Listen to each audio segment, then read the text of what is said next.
The year is 1996, and after a string of action hits in the 80s and early 90s, screenwriter Shane Black was paid the most a screenwriter had ever been paid, $4 million for this script about an amnesiac mother searching for her past. With the help of a low-rent private investigator, she discovers that her past is that of a CIA assassin who was double-crossed by her country and left for dead. Now, as she gets closer and closer to her past, her former identity begins to take over and wreak havoc on her would-be assailants in director Renny Harlin's The Long Kiss Goodnight. Gene Siskel and Roger Ebert, two titans of cinematic review. Sometimes right, sometimes wrong, but always captivating. Your hosts Antonio of the Cult-Worthy Cinema Podcast and Justin Henson of The Movie Wire are here to take you back to the balcony.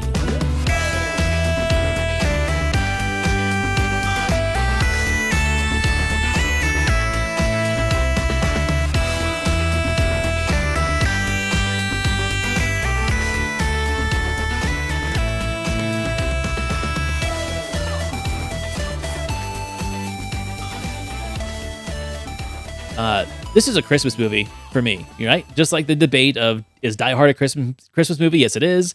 They say that it's not Christmas till you see Hans Gruber falling off of Nakatomi Towers. I also say it's not Christmas until I see Charlie Baltimore jump out a window, shooting ice from beneath her and plunging into the icy cold waters with Samuel L. Jackson in tow. So saw this in the theater. It's a Shane Black script. It's a Renny Harlin directed film. So even if critics don't like it, even if audiences don't like it, I'm still bought in 100%. This is literally one of my favorite Christmas movies ever. I think this is going to be a bigger debate than the actual movie because this is not a Christmas movie. And I'm sure we'll get into it, but here's kind of the deal on it is this is going to be one of my butt episodes, I'm sure, is when this came out, I was a huge fan, and to an extent, I still am. But this is one of those movies that I watched over and over and over again, mainly because of the action scenes, and nothing really else, to be honest. But now, rewatching it, it did not age well when we're looking at a lot of the way the execution of some of the action scenes are and the way we lead up to the action scenes. And the one thing, if we're defining it as kind of a Christmas movie, here's what Die Hard had that really does have that Christmas feeling to it, is it had the heart. It had the ho, ho, ho sign. It had the atmosphere of a Christmas party. It had the setting of a Christmas party. This, we have to have reminders in the movie that it is Christmas from dialogue or Geena Davis streaming down some Christmas lights at the end.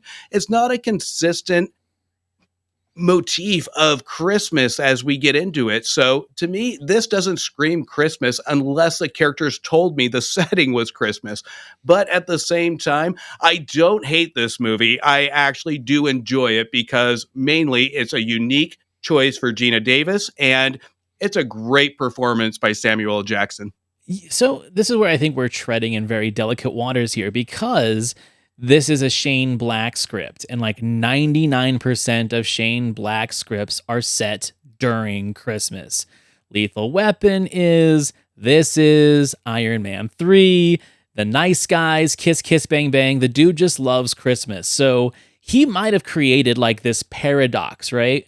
That gives him the right to call his films Christmas movies because he sets all of his action films during the Christmas season. I can't think of another screenwriter that does that. And even in the films that he's directed, like The Nice Guys and like Kiss Kiss Bang Bang, he keeps following that trend. So I think that's where it has like a caveat where it can be kind of a Christmas movie because the guy who wrote it just has a hard-on for Christmas.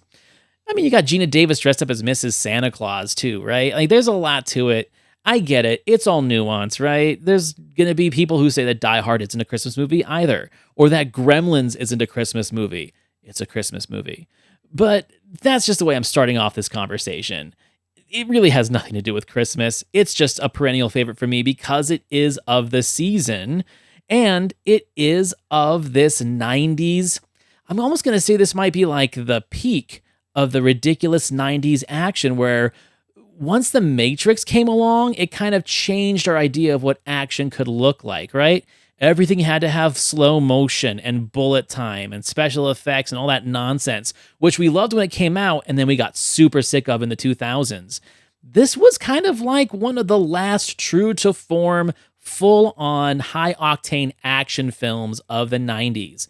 You know, when Brockheimer stopped making his action movies in the 90s, Michael Bay started taking a different direction in the 2000s. I'd say like The Rock and this and maybe Face Off, they might be like the end of an era for this 90s action. But of all those that we just mentioned, I think this one is my favorite because it is a cult standard. It does have a very bought in audience. And I feel like there's a lot of people that it just wasn't in their wheelhouse because Geena Davis was kind of already ending her career status as a superstar, right? I think Cutthroat Island kind of killed it for her, and this was like the swan song. What do you think? I think the 90s is one of my favorite decades for action movies because it was all situational ridiculousness. And that's what made it interesting. And this was kind of the transition between Geena Davis, where she just started the action career with Cutthroat Island. That was a bomb. And then we go into this, and this didn't do that well. So, I mean, this is one of those that kind of put the period on the action movies when it comes to, like you said, The Rock, Face Off, and don't forget Con Air, that had a new level of ridiculousness. Brockheimer, absolutely. So this one really did have a difference to it other than just the situation. You have the character situational action piece of it, which is the amnesia piece. You don't have taking over Alcatraz. You don't have a plane involved. You have these character situations that really do drive this movie, and they just add more and more characters as the mystery to Samantha's identity comes to play.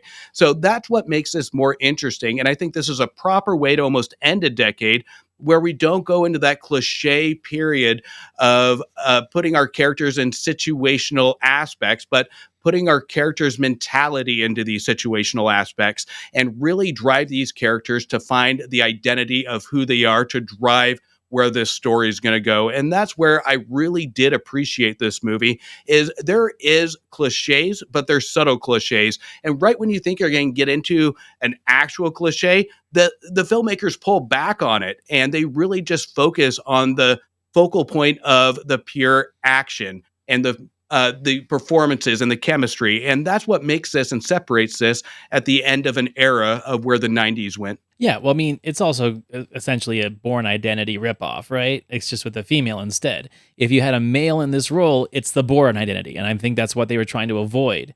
And it goes back to what I was saying about Shane Black being such a very special person in cinema, not just as a screenwriter, but then also as a screenwriter-director, where he just understands this formula so well, where you have to have a buddy system, right? The buddy system is what makes his films work. You got to have a Riggs and a Murtaugh. You've got to have a Damon Wayans and a Bruce Willis. And in this one, you've got Geena Davis and Samuel L. Jackson.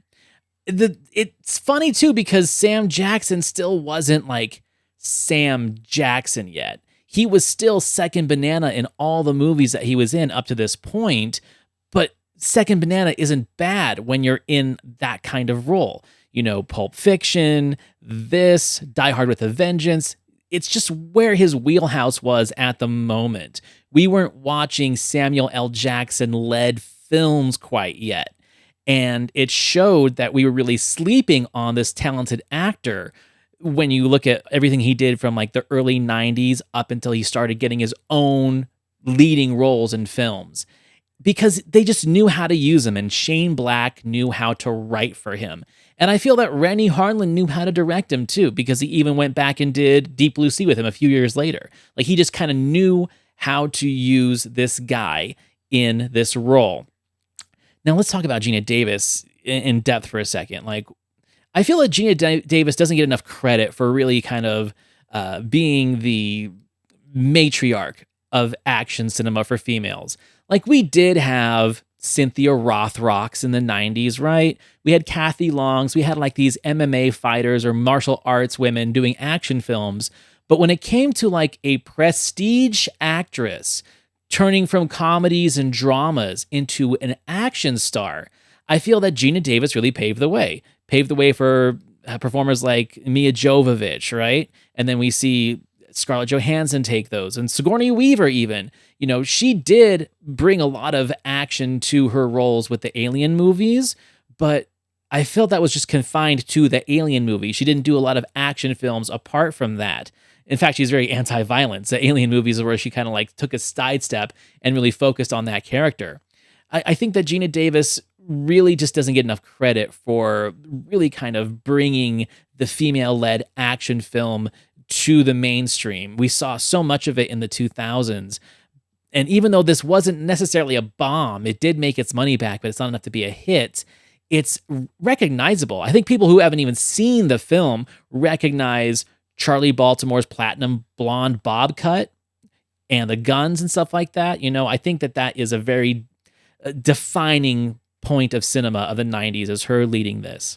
I think when it comes to a lot of female leads in this genre, this one really was a pivotal moment to really show an example of what a character can do if a female led an action movie, because we did have Sigourney Weaver. We talked about it in our Women in Peril episode, where it was a lot of the horror genre that really did kind of have that prominent female presence.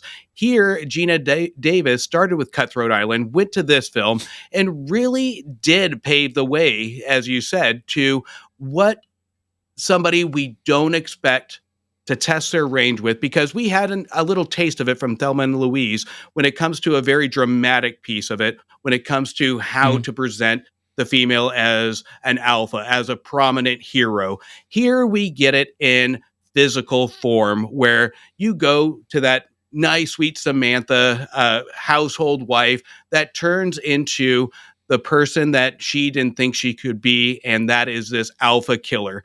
So this is Geena Davis really showing an impressive portrayal of what she can do. And it's a shame this movie didn't do better in the theaters, because this could have paved the way for her in a lot more action movies, because she played it so subtle and it looked so easy for her to perform in these action roles and to perform in this prominent protagonist alpha role, where we have almost Samuel L. Jackson just kind of tagging along in a likable role, and it doesn't overpower the screen. Geena Davis absolutely owned this role. She has a lot to carry on her shoulders, and she gets a lot of help. Specifically from Samuel L. Jackson as Mitch, which is a great character in its own. He even said, as of 2019, it's still his favorite character that he's ever played. I'm not sure if Nick Fury has like overcome that since then, but it is a great character, even more than Jules, even more than Odell, right? But I think one of the things that really makes these characters work great is the Shane Black script, because it does follow those tropes, the witty one-liners, the great banter. There's something that Roger says in the review, and we'll get to that later, that kind of annoys me, because one of the things that I think Shane Black is really known for, apart from like his scenarios and his action pieces, is just a lot of the witty banter, one-liners, insults. It's all over Lethal Weapon. It's at its peak in Last Boy Scout. And it's in a different mode here, because you've got it between a woman and a man, but the woman is actually more manly than womanly. And to hear those two riff on each other and essentially curse each other out, because no one curses better than Samuel L. Jackson, it just creates a whole new level of chemistry that just makes this movie feel so much more. It makes the film more enjoyable, but also kind of like naughty. It's like, should I really be laughing at the misogyny of these jokes, or is it okay because she's the one that's actually telling them? Funny enough, this is the first time in cinema history where a woman told a dude to suck her dick. Hey, that's great. That's groundbreaking, right? I'm not saying it's a feminist movement, but I'm hearing a female use all of the Shane Blackisms, right? All of this really kind of locker room talk that we've heard in other movies, and have her do it. I'm not saying it's groundbreaking, but it's something that I don't think we really saw back then. And it really just makes this film even more entertaining, because I feel like it is breaking barriers but it's an action film and it's nonsense. I think it took audiences by surprise and they didn't expect it because I don't even know if audiences were ready for Geena Davis to be in this role at this time. I agree. She had this very linear type of dramatic role. She had this likability. She almost had the Tom Hanks kind of factor of on-screen presence, where it's this sweetness to it. But this really leans into it in the first act, where you really do have that Geena Davis, and we kind of just transition slowly into that action star.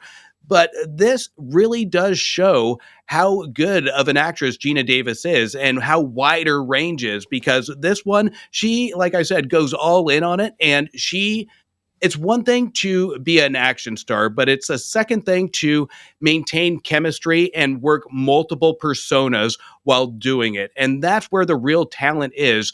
Now, and when it comes to Shane Black's script, I'm not going to say this is my favorite, because Kiss Kiss Bang Bang is ultimately my favorite script of his. I agree. But this one does have a lot of good banter. And if I were to critique this movie, and it's a shame because there is a better movie in this dialogue. And I think this comes to almost a direction problem, because there are moments in the script that it just feels like something is missing. We have the transition in the beginning where Samuel Jackson picks up Geena Davis, and it feels like something should be there. We have transitions where she changes personas kind of in the second act, and it feels like something more should be there.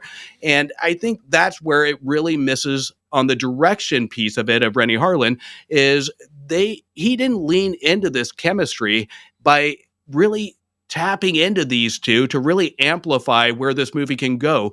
This one was a purely directional action movie, and he didn't want to take away from that. But in addition, the chemistry in the dialogue is the traditional buddy adventure, the buddy action movie that really drives the likability and drives the memorability of a movie like this. So to me, that is a shame when it comes down to it. And it really would have amplified Geena Davis on another level if we actually had some holes filled in a lot of these spots.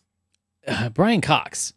Brian Cox, before like anyone really knew who Brian Cox was, right? Like we already knew him from Manhunter as Hannibal Lecter, but this was before his big explosion in like the late 90s all the way through the 2000s until today with Succession, right? His such a small role, but it's so memorable. It's just the CIA handler, which is funny because he essentially plays the exact same thing in one of the Bourne movies.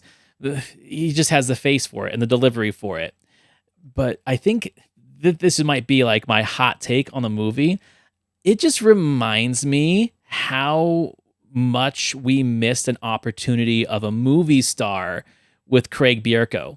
Like, he is such an underrated dude in his television performances. I'd say like the jazz guy in Sex and the City. He always shows up in things, usually in a funny role, but when he shows up as a villain or when he shows up like in a hero role, it always makes me go like, why did we not get more Craig Bierko in movies? The dude is fantastic. And I think one of the things that might hinder people appreciating him in this movie is that no one knew who he was. It's like, well, who is this villain guy that we've never seen before? Sometimes I feel like if you're Christoph Waltz, you get lucky if you can land a role in a Quentin Tarantino film. Because other than that, people I don't think would even care who Christoph Waltz was. I feel like Bierko's role in this is very similar, that if this was a bigger movie, if this was a more recognized and appreciated movie, then I think that he would have been more recognized and appreciated down the line. But since it was kind of like a throwaway movie of its time, we kind of missed out on that because the dude's great. Like, I can't believe we didn't get more roles in beefier films with this guy. I just always watch this movie and go, how did we not have a Craig Bierko legacy? Well, I can tell you why, because there's not enough for him to do. It's a great performance, but the dialogue is where we lean into that cliche piece of it, and he does the best of what he can do with it. Exactly. But it's a throwaway character, but he does so much with it. He does. And I think if we would have gone back to the direction and the dialogue and expanded it a little bit, just spent that extra 15 minutes connecting some dots, giving some more screen time to that. Because even with Brian Cox, we have if it wasn't for his likability, because this is where his writing was good, because we have him picking up Geena Davis, Samuel L. Jackson, and they leave him on the side of the road, and we're like, okay, that's enough of that. But then he appears again, and the writing is on point to make sure that we like him to the point where he's working with Samuel L. Jackson to save Geena Davis. That's where the likability comes. We don't get that with a lot of the other throwaway parts in this movie. They're just inserted to just kind of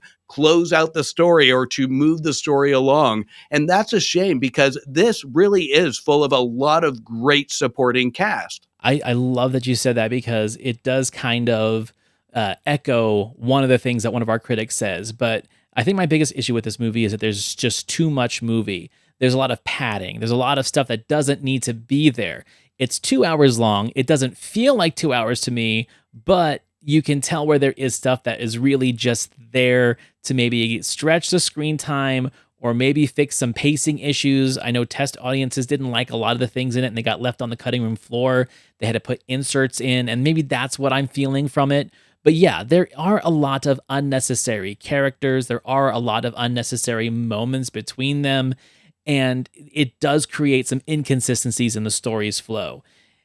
I don't want a movie without Brian Cox. I don't want the movie without Craig Bierko, but it would be a more concise and evenly paced, flowing film if it didn't focus so much on those characters throughout and just followed the moment of identifying the new identity, the conflict, the chase, the danger, and then the resolution. We do have a lot of little storylines that really don't need to be there. Like the fact that she goes back home like 3 times and gets caught each time and escapes each time, that does get a little tedious. I'm not going to lie. But does it ruin the movie for me? No. It doesn't ruin the movie, but it does show reflection of what could have been with a lot of these movies and a lot of these characters.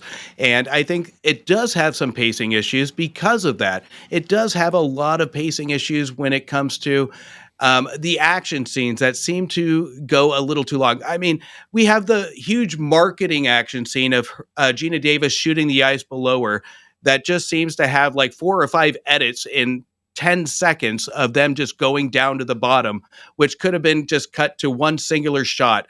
So there are little things of time savers that we have in here that could have really pushed it. And this is what drives me nuts about action movies, and I'm very picky with them, is that they take the characters for granted. And we see that more prominent today, is we don't appreciate the characters. We appreciate the action and the CGI. So when we come to the end of a decade like we have here, this is where we're seeing that a little bit more prominent, especially when we get to the climax, where it does really feel thrown in. And there's a pivotal scene with Samuel L. Jackson that drives through bloody, trying to save the day.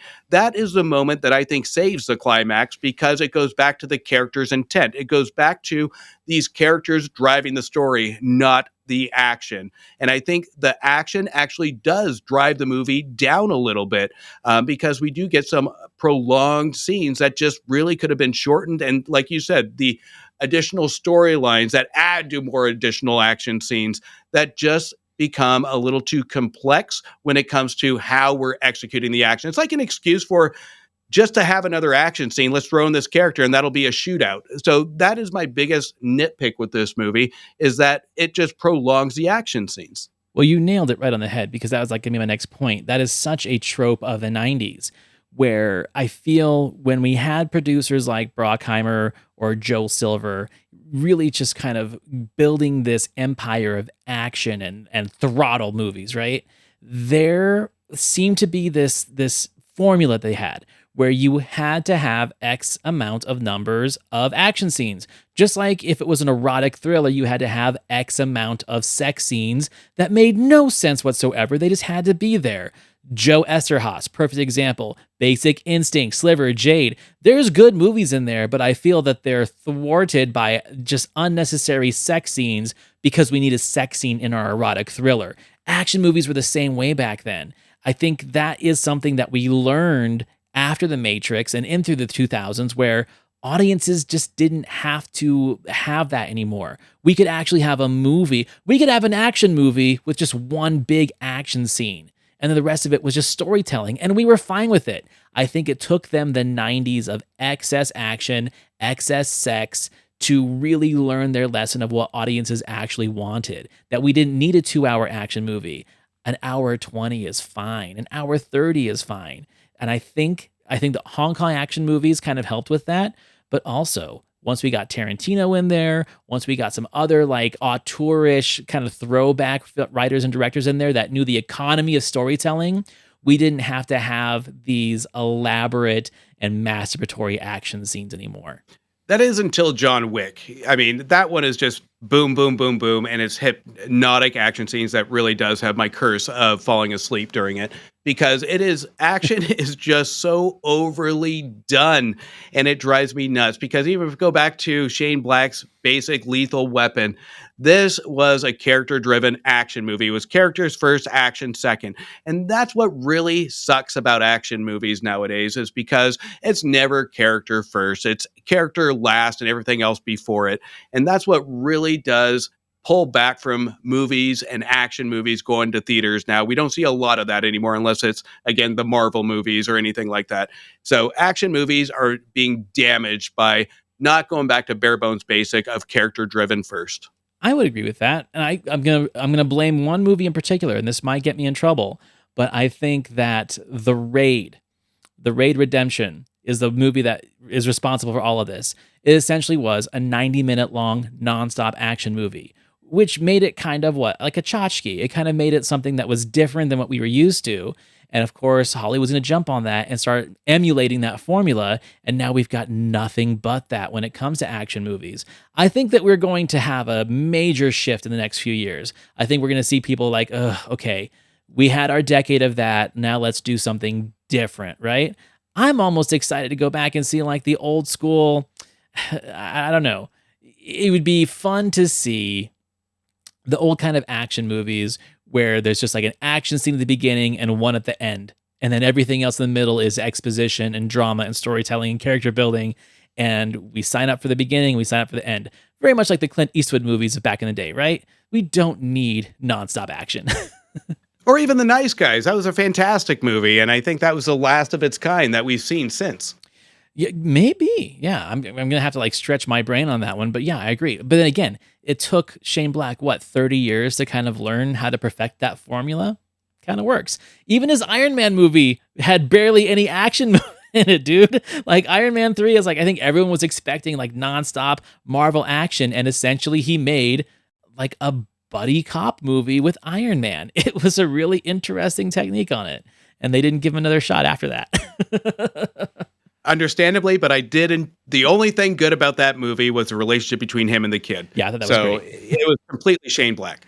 All right. So I think before we jump into the critics' review of this movie, I'm just going to say that, okay, I agree with you. It might not be a Christmas movie, but it's a Shane Black movie, which means it has its own subgenre of Christmas action that I follow and I support and I watch yearly. Because I really don't watch this movie unless it's the season. The Long Kiss Goodnight has a lot of energy and a lot of craftsmanship, and it will probably do the job for action fans. But for me, it just seemed to be going through the high-tech motions. Gee, I didn't feel that way. I did at the beginning. Yeah. I thought, we're going over the same turf. Then the sheer bravado of, can you top this with one thing after another, won me over. Okay, so I love the fact that Gene said that, because this is a bravado movie. It was the 90s. We did get a lot of bravado movies. And it's funny to see how these two have debated action films in the past, where one's like, where was this story? Just give me more action. Or the other one was, well, I was entertained, but I wanted more of the characters, or I wanted more of the drama. They are always so inconsistent with their action films. But Gene surprised me on this one, because normally I feel this is the kind of film that he would have a complaint about. Where's the story? Where's the character development? Blah, blah, blah. But in this sense, it was Roger that kind of felt that way. So this one I'm on the fence, because I'm kind of agree with both of them. To an extent, it's the intent, right? We've talked about intent before, and this one, the intent has a question mark on it on what it wants to do. And we've seen that in the fundamentals of it, of the editing, the missing elements of dialogue that feels like something's missing. But if you're going in, and we see that from even action movies, like I said, like John Wick, if you're an action fan, this is a movie for you because you do have, ignore everything else in between. If you just look at the action scenes, it does take one and it tries to top itself. It escalates. And that's something that an action fan would really enjoy. But at the same time, I do agree with Roger that it does feel like it's just almost a situational piece where it does feel like it's just moving the story along. It's an uneven movie, but at the same time, I agree with both of them when it comes down to it, because there's no wrong answer here. It's just a matter of how you view the genre. Like with me, the action movies, I need a little bit of substance to keep me entertained in between the action, and I can't have the same action over and over again. So to me, they're both right. There's something too about when you are introduced to the first action scene of a movie, it kind of sets the tone of what you can expect for the rest of the film. And this movie does it perfectly. A guy has essentially a shotgun with a rocket launcher. He blows a hole in the wall of Geena Davis's house, and she picks her daughter up and throws her through the hole across the yard into the tree house. From that moment, I'm bought in. I don't care what you do to me with this movie. If you start your action sequences like that, I know exactly what to expect from then on. So the suspension of disbelief for me goes out the window the second you essentially hike a girl through a hole in the house across the yard into a treehouse. That's it. You've earned my attention, and I'm going to be so forgiving of whatever you give me for the rest of the movie. I think it's brilliant writing. It was brilliant directing, where it's like, okay, you're going to set the tone from there. The shotgun can go through everything in the house, but it doesn't go through the Kenmore refrigerator. It just knocks her on her ass from that. Like, I'm fine with it because you've set the tone already with the first example of what your action's going to be. And that's just set the tone, because even prior to that, we get a little snippet. It just doesn't go there. We have the kitchen scene where she's slowly learning to chop vegetables, and then she just throws the knife at the... She's a ninja. Yeah. So there is a little nugget before we get to that point. And even though that's one of the, when we're throwing the daughter through the window, that's kind of an oh, come on moment. It looks just so fake. But at the same time, it doesn't really matter, because that is the idea of what, and again, it kind of does, that's what my point, it doesn't age well. But at the same time, it's that over the top ridiculousness of the scenarios that we're going to see from that point on. Right. You are telling me what your movie is by doing that. And I respect that in a movie. It'd be a different story if we had very realistic action scenes for the first 45 minutes, and then you do something ridiculous right in the middle. And then you've lost my buy-in. You've lost my support as an audience member. But it's different when you tell me what your movie's going to be from that first moment. So I respect that a lot. Here you have Geena Davis being directed by her husband, Renny Harlin, and I don't know what their psychological connection is together. I sat there and I was stunned at just what she has put through. You call it the Pauline. I mean, there's some spectacular stuff that's done here. The odd thing is, I preferred Cutthroat Island, which was a box office. Roger, that was awful. And that was not. It was the same movie. It was just a pirate picture instead of set today. Oh, no. But the stunts in that one were truly amazing. No. Yeah, so Roger's wrong. Cutthroat Island is not better than this. Now, I am a slight Cutthroat Island defender only for the stunts and for the set pieces, but not for the movie itself. And I also think that Frank Langella is awesome as the bad guy. But no, Gene's right. How can you compare Cutthroat Island to this? Just because it has the same husband, wife, director, star team, and it's an action film with a lot of stunts, that was a stretch for me. It's an unfair comparison just because of the director of Harlin. So, and that's what I think Roger was going for. And I'm with you. I mean, Cutthroat Island, the stunts, the set design, it's all fantastic. I was a huge fan of the stunts, but I will say this. I do think to an extent I will say some of the stunts of Cutthroat Island held up better than some that we see in restorations of The Long Kiss Goodnight. But that's not what we're talking about now. They're comparing it for when it was released. When it was released, this movie, given where action movies were, this one had more high stakes stunts. This one had more eye candy. So back with Cutthroat Island, it's an unfair comparison because that was an adventure. That was ropes. That was swords. These are explosions. These are people going out of windows. This is shooting ice below you to survive. This is coming down Christmas lights and driving out of a truck. They're on different sides of the spectrum of the genre. So it's an unfair comparison because I think it took a lot more skill to try and make this believable. And that's what I will say on the defense of this compared to Cutthroat Island, is that it took a lot more technical work to make this believable. Agreed. I mean, and it does show some of its bones, from the 90s. It doesn't have a whole lot of CGI, but it doesn't have some composite work that doesn't really work well. But then it made me think about the other films of this time. Like I said, this was like peak action. In this 2-year period, we had Die Hard with a Vengeance. We had Michael Bay's Bad Boys, which is like his first real foray into action. And then this. And then, like you said, Con Air, The Rock. Like, this was the time. So I feel like this really fits nicely into that sandwich of action films of the 90s before we got a little bit more esoteric with our action. But we had Geena Davis as a star. We had the benefit of a Samuel L. Jackson performance that was great. I think one of the biggest complaints I might have about this movie, as much as I love Craig Bierko in it, is this movie lacks a real solid villain, right? Like, there really is no actual big bad guy. Bierko's essentially a henchman. And then you got this weird thing with like the CIA and the terrorist groups that are working together. It's almost like the government is the bad guy, but we really don't get that. I feel what was really missing in this movie is having one big solid bad guy to really kind of bring it all together. That might be what I feel the film lacks and why it does feel misguided, because we're trying to pay attention to the bad intentions of the several different bad players we have in this movie. And I think that kind of weakens it a little bit. I 100% agree, because by the time we get to the climax, I was rewatching last night and I watched the last 40 minutes probably about twice. And every time I just uttered the words, "Why do I care?" Because I care about Geena Davis, but I care about nothing else. And I go back to the point, if it wasn't for that pivotal moment of Samuel L. Jackson bursting out of the truck in a car, bloody, wanting to save the day, that would have made this climax an utter bore, because we don't have any stakes. We care about Geena Davis, but the villain is completely weak, and that's thrown in the last 40 minutes that we just are supposed to care about.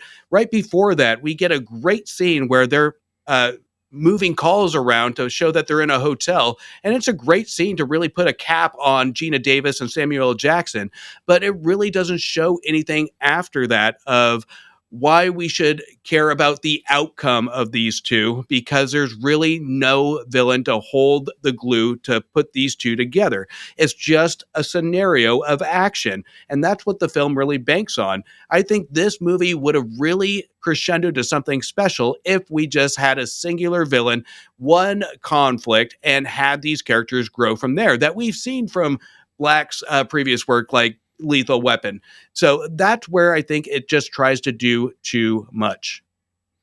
100%. They go on. This is a picture, and this picture has a very smart screenplay by Shane Black. There's some quirky dialogue in here. Samuel L. Jackson's character. They have an interesting chemistry between them because it's not romantic. It's action-filled and smart and funny. I really don't think this is the screenplay I'm going to be singling out as one of the great screenplays of the year. I mean, first of all, it couldn't have been written if Pulp Fiction hadn't existed. I agree, but I'm telling you that, well, Shane Black has had some other good screen credits. Sure, you bet. You remember all The Last Boy Scout, wasn't that his? That was his, and that had some very funny dialogue and quirky dialogue in it, too. Okay, so that is a huge stretch for Mr. Ebert there. That this movie could not exist for Pulp Fiction. I can't understand what he's talking about. Is he talking about because it's got Samuel L. Jackson and that we wouldn't know who Samuel L. Jackson was if it wasn't for Pulp Fiction? I really hate this idea, and I have this debate all the time with Tarantino bros on other podcasts and sometimes on my own, where it's like, why do we have to insist that films that had likable criminals and fun-loving criminals did not exist before Quentin Tarantino started writing and directing them? That's simply not true. So I don't understand that debate of like, oh, this is such a Tarantino wannabe film. No, it fucking isn't. It is its own thing. And if anything, it's throwing back to like the more ridiculous buddy action movies of, let's say, Burt Reynolds or Clint Eastwood back in the 70s, right? That's what it really kind of feels like, with a little bit of, let's say, conspiracy like movies like Parallax View or the original Bourne Identity with Richard Chamberlain. It feels more like that. I think Roger's just trying to be hip with that statement of like, hey, this movie could not exist, or this screenplay could not exist if Tarantino hadn't made Pulp Fiction. When Shane Black was already making legendary movies before Pulp Fiction even was a seedling. Yeah, I don't agree with Ebert on this one either. It's ridiculous because I'm just going to be the dumb guy over here and said, you know what? The movie that probably really tested Jackson's range is Loaded Weapon 1 and Amos and Andrew, because that is agreed. That I one. I love that statement. Right? Because that is the one that really showed a range of Jackson. Pulp Fiction, it was a great performance, but it was a singular performance of one character. You have Loaded Weapon 1, you have Amos and Andrew that really has to bounce around from comedy to almost slapstick to seriousness. So, and those were prior to this movie. So this one really did show what Jackson could really do in a role like this in a buddy cop movie. It just took Emilio Estevez to be partnered with him to show it. So this one, I think he has a lot of lines. He has a lot of good slapstick, but he doesn't go overboard with it. And what I really did appreciate, I'm going to, again, disagree with Ebert, and totally agree with Siskel, is the chemistry is good. What I loved about this is that it didn't go into the cliche. It gives a head nod to the cliche. We have the scene where Geena Davis tries to seduce Samuel L. Jackson, and it stops. We have a subtle feeling that these two are going to hook up, and then they kind of give us what we wanted, then they pull back that this is a friendship, and the payoff is that much more amplified at the end when they go into the climax. So I think the script isn't a great script, but I think the way the situations are handled with these two are absolutely brilliant. But it's not a well-written script. The situations are. And that's why I say that Shane Black is a brilliant scenarioist, right? Like, he really does a great job at creating moments and action sequences and builds up to those action sequences. Is he formulaic with his own shit? Of course he is, right? He's always got those certain tropes. They usually involve a kid. For example, in The Last Boy Scout, Bruce Willis's daughter, played by Danielle Harris, has a gun in her little puppet. And in this one, the girl's got matches in her cast, right? Like, he has a playbook of how he's going to make these sequences work, right? But I don't mind, because they feel like I'm watching my favorite artist on stage, right? Or reading one of my favorite novelist books. If it didn't feel familiar, then I'm not going to buy it. And that's one of the reasons why I do buy this movie, is because it feels so damn familiar. He's just changed the faces that are telling the story in the script. That is brilliant. That's good screenwriting. And shame on Roger for trying to compare the screenplay for an action film just to any screenplay in general. Like, why are we doing that? It'd be a different story if this was like an Oscar contender, which it was never going to be. I think that Everything Everywhere All at Once has kind of changed the game and changed the rules of what a best picture can be. But this is not that back in the 90s. We were still in a very segregated era of an action movie is an action movie, a comedy is a comedy, and a prestige picture is a prestige picture. So get out of here with that nonsense. Well, we go into the 90s where you had your art house, you had your separate genres of horror, action, comedy. And again, these are the intents. So it was rare, unless it was the full Monty, that it's going to go to the Oscars. It's rare that a horror movie, unless it has a significant psychological piece to it, that's going to go to the Oscars. These aren't genres that go to the Oscars. The intent has to be on point to entertain. And this is where studios were more focused on what's going to entertain the vast audience versus what's not. So in this one, it did its job of what it needed to do. It's just a shame that audience didn't see it until later down the road. But this is an action movie that did stand on its own as being unique compared to other situational action films at the time. And again, we can go into the discussion that A lot of different action movies were milked for ideas, and that's fair. But here, this one I appreciate because of the character driven piece of it, the chemistry piece of it that Shane Black did. He didn't change who he was as a writer just to appease the audience. He still has that traditional 80s feel, that buddy cop, that buddy chemistry going on to it. And that leaked into the 90s. Did it transition well? It wasn't horrible. It was still an entertaining spectacle, and it did the job that it needed to do. So when it comes to intent, this is a 90s movie that did the job for audiences at that time. I couldn't agree more. I think that's 100% accurate. So at the end of the day, this is a very interesting critique between the two of them. But Gene, I'm 100% on his team. Does that mean that I think he's right about everything? Not necessarily. I think that his excitement over liking this picture and wanting to debate Roger over it didn't leave room for like any true criticism or real analysis of the movie, other than that he was pleasantly surprised of how the film just kept building on itself. And I think that excited him so much that he left out any real criticism of the movie that is probably there, which is there, rightfully so. You and I have already covered most of it. I think it lacks a strong villain. I think that it is a kind of a meandering story, and that it just keeps going back and forth between exposition and action, maybe one or two too many times before it gives us the climax. So there are issues there.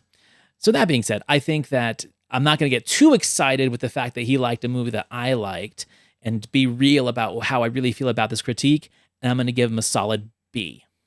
I think that's fair. And again, this one I'm still on the fence that I agree with some aspects of both of them. But at the same time, I think it's unfair to kind of cross compare an adventure action versus a thriller action, and just because of the same director, and hold that against a movie. So that I didn't appreciate, but I do appreciate the overall feeling of kind of what he talked about with the standardized tropes that we see from this movie.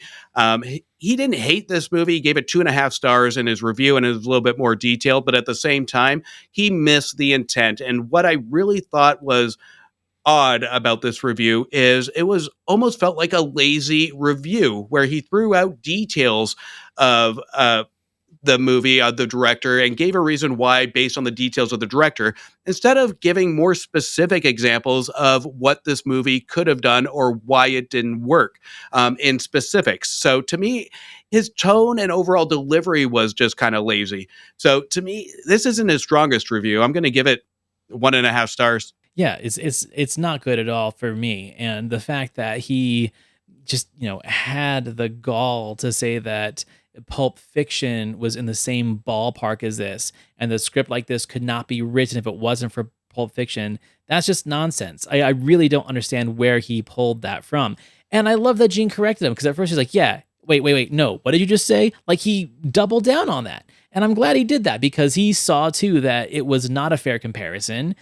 And Roger does that sometimes. I feel like sometimes Roger has to be, if not the contrarian, the smartest guy in the room, and it doesn't often work well for him in the long run, right? In the court of popular opinion, especially now we're 30 years removed from it, it definitely doesn't hold up.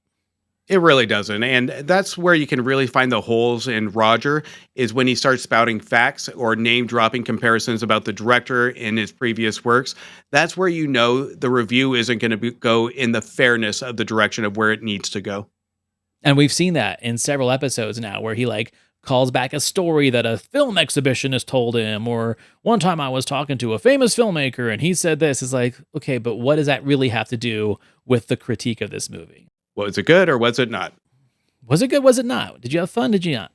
Okay, well, this was great. And we are really just kind of closing in on the end of the year now. We've got our real Christmas movie that Justin's bringing to the table. We're finishing off this holiday triple feature that was Scrooged, The Long Kiss Goodnight, and we're climaxing with National Lampoon's Christmas Vacation. I mean, how can we not? I was going to say the same thing. How can we not? I mean, we're going to be hard pressed to find a better holiday movie next year if we're still doing this.